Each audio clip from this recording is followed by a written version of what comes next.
안녕하세요. DDR 부동산 연구원의 서영창입니다. 이번 시간에는 부동산 용어 해설 81번 국도의 진입로 연결 허가 기준입니다.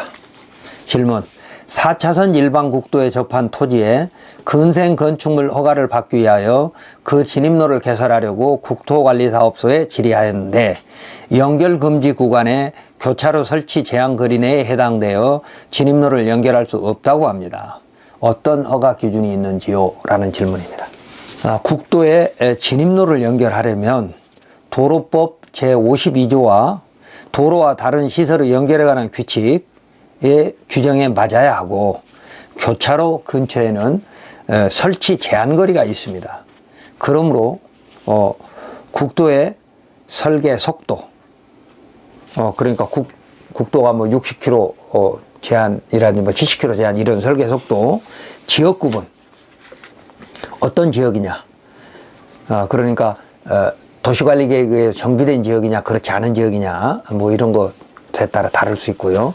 또 본선에 연결하느냐 축도에 연결하느냐, 본선에 지장을 주지 않으면 훨씬 더 연결 그 제한 거리가 짧아지기 때문에 이제 축도냐 본선이냐 중요하고, 또 그리고 주차 대수가, 그러니까 드나드는 차량의 숫자에 따라서 본선에 달리고 있는 차량 교통사고의 지장을 얼만큼 많이 주느냐 적게 주느냐가 달라지기 때문에 주차 대수, 그리고 설치 방법 등에 따라서, 설치 방법이라고 하는 것은 이제 가감속 차선을 설치를 해야 되느냐 아니면 가각으로 처리를 할 거냐, 이런 것들이 법에 아예 정해져 있습니다. 곡선 반지름으로 그냥 항아리처럼 이렇게 들어왔다 나갔다 하는 그런 식의 방법에 따라 제한 거리 및 변속차로 길이가 달라지므로 다음 사항과 차량권을 확인해야 할 것입니다. 첫 번째, 교차로로부터 설치 제한 거리는 설계 속도와 지역에 따라 다릅니다. 연결 금지 구간은 도로가 교차하는 물리적 영역과 제한 거리로서 평면 교차로의 산정 기준은 설계 속도 50km, 60km, 70km, 80km 시간당에 따라서 제한거리가 달라집니다.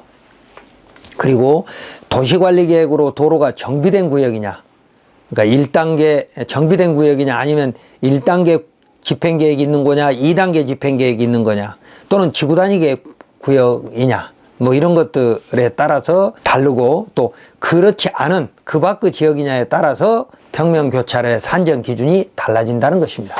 예를 들어서 설계 속도가 시간당 80km인 경우 정비구역 등은 제한거리의 최소거리가 70m이고 그 밖의 지역은 제한거리 최소 길이가 100m입니다. 위에 표를 보시면 설계속도가 위에서부터 50, 60, 70, 80이 있고 제한거리 최소거리가 크게 왼쪽과 가운데와 오른쪽 두 개로 나눠지죠.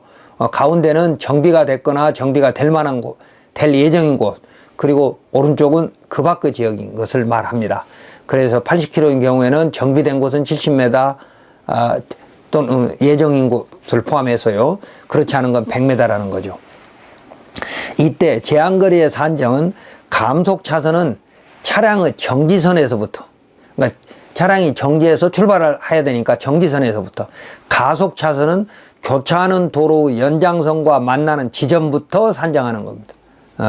그러니까 교차되는 도로의 연장선에서 만나는 점에서부터 거꾸로 산정해야 되는 것이죠. 둘째, 변속차로가 있는 평면 교차로와 입체 교차로는 거리가 다릅니다. 그러니까 아까는 변속차로가 없는 부분이었고, 첫 번째는요, 또 평면 교차로라 하더라도 이 그림처럼, 그림의 왼쪽처럼 변속차로가 지금 있지 않습니까? 반드시 가서 우회전하는 게 아니고 우측으로 변속차로가 만들어지면서 들어가는 것은 훨씬 더 안전하겠죠. 그 다음에 입체교차로, 오른쪽 그림은 입체교차로입니다. 입체교차로는 평면이 아니라 교차하는 부분이 서로 공간이 높이가 다르다는 거죠. 평면 교차로라도 변속차로가 있는 경우 설치 예정을 포함해서요, 연결 금지 구간은 감속차로 테이프의 시작점부터 가속차로 테이프 종점까지의 범위와 제한거리로 한다라고 되어 있습니다. 이때 제한거리는 가감속 차로 전후방에서 2단계 집행계획은 10m, 그 밖의 지역은 20m를 적용한다는 것입니다.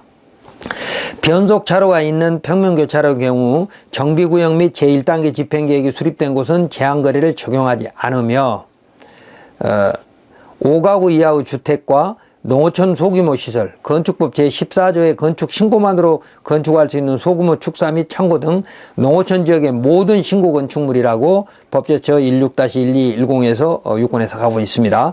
진입 출입로의 경우에는 제한거리를 적용하지 않겠다. 입체교차로에서 연결 금지 구간은 4차로 이상의 경우 감속 차선 시점, 테이퍼를 포함하죠. 시점과 연결로, 그리고 가속차로, 테이퍼 포함한 종점과 제한거리를 60m로 하고 2차로의 경우에는 45m로 한다. 이때 정비계 구역과 1단계 집행계획 수립지역은 제한거리를 적용하지 않겠다. 또 5가구 이하의 주택과 농어촌 소규모 건축법 신고 건축물 제한거리를 적용하지 않겠다는 겁니다. 여기는 이제 예외를 두는 이유는 교통사고 위험이 그만큼 없기 때문에 예외를 두겠다는 겁니다. 이건 법이니까 지켜져야 됩니다. 세 번째, 변속차로의 최소 길이는 건축물의 주차 대수 및 차선수에 따라 다르다. 변속차로는 1단계 계획구역 및 제2단계 집행계획 수립지역인 경우와 그 밖의 지역, 본선에 연결하는 경우와 축도에 연결하는 경우에 따라 최소 길이가 다릅니다. 그러니까 이제 변속차로를 이제 연결을 해야 된다면 변속차로를 길이를 어떻게 할 것인가에 대해서는 몇 가지 기준이 있다는 겁니다. 첫 번째는 본선에 연결하느냐 축도에 연결하느냐에 따라서 다를 수 있고, 또 그 전에 지구단위 계획구역이냐 2단계 집행구역이 수립된 곳이냐 아니면 그렇지 않은 곳이냐에 따라서 달라질 수 있다는 겁니다.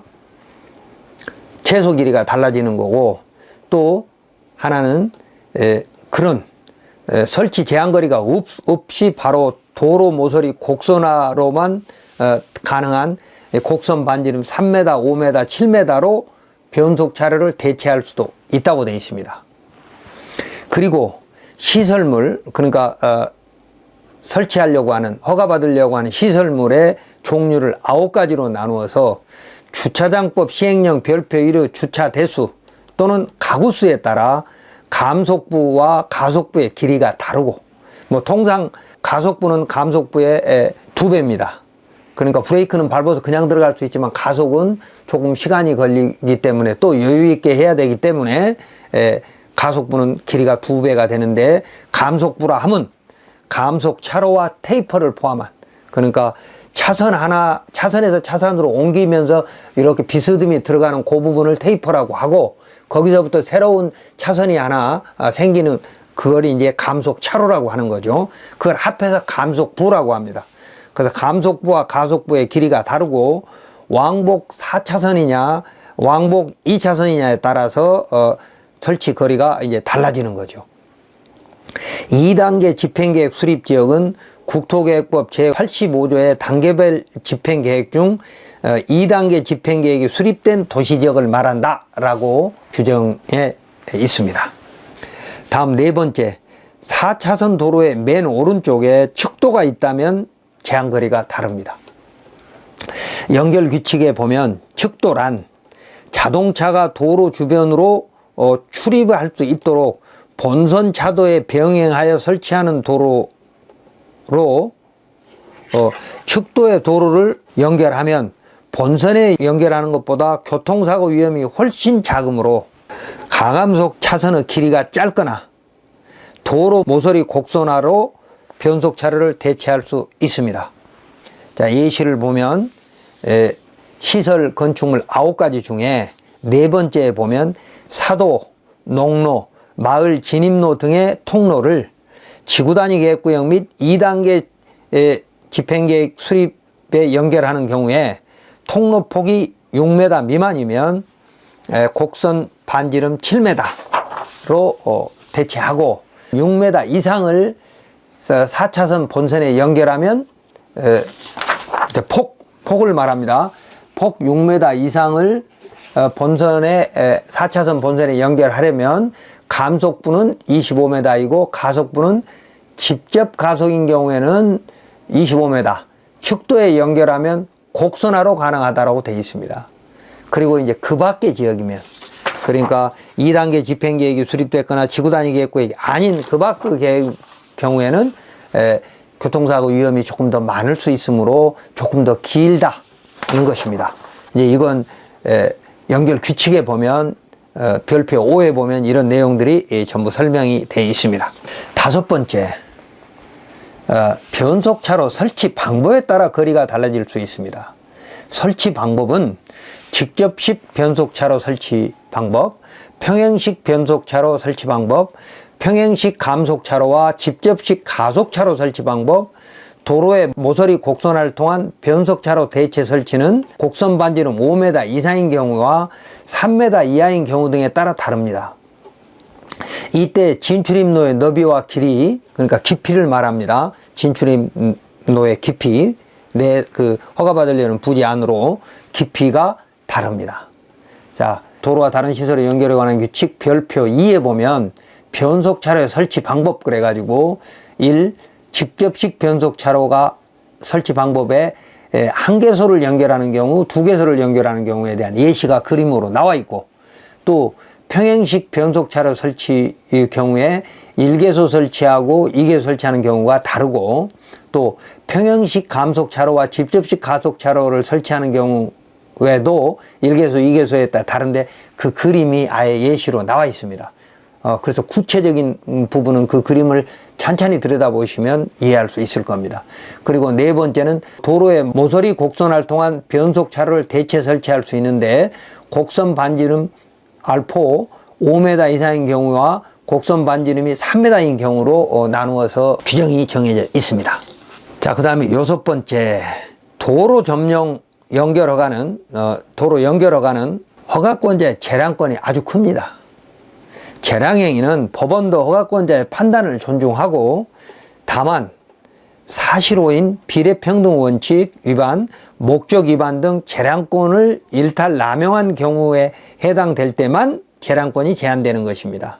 예시를 보면 4차선 국도 옆에 측도를 설치하는 목적은 본래 마을 주민의 통행의 편의와 국도 인근 토지에서 국도로 곧바로 진입하지 못하도록 하여 국도 본선의 편의성 및 안전성을 높이는 데 있으므로, 측도로 인하여 연결 허가가 금지되는 구간에 해당하는지 여부를 판단함에 있어서는 도로 연결로 인하여 그와 같은 측도의 기능이 저해될 가능성이 있는지를 기준으로 해야 하는 등 허가권자의 재량적 판단 권한이 있습니다. 정리하면, 국도에 내 진입로를 연결하려면 변속차로를 설치하는 것이 원칙이고, 곡선화, 도로 모서리 곡선화라는 예외도 있습니다. 특히 교차로 근처는 변속차로 설치 제한거리에 해당되면 설치할 수 없고, 그러니까 맹지가 되는 거죠. 허가권자의 재량권도 크게 작용하므로 전문 용역사의 도움을 받아서 설치해야 될 것입니다.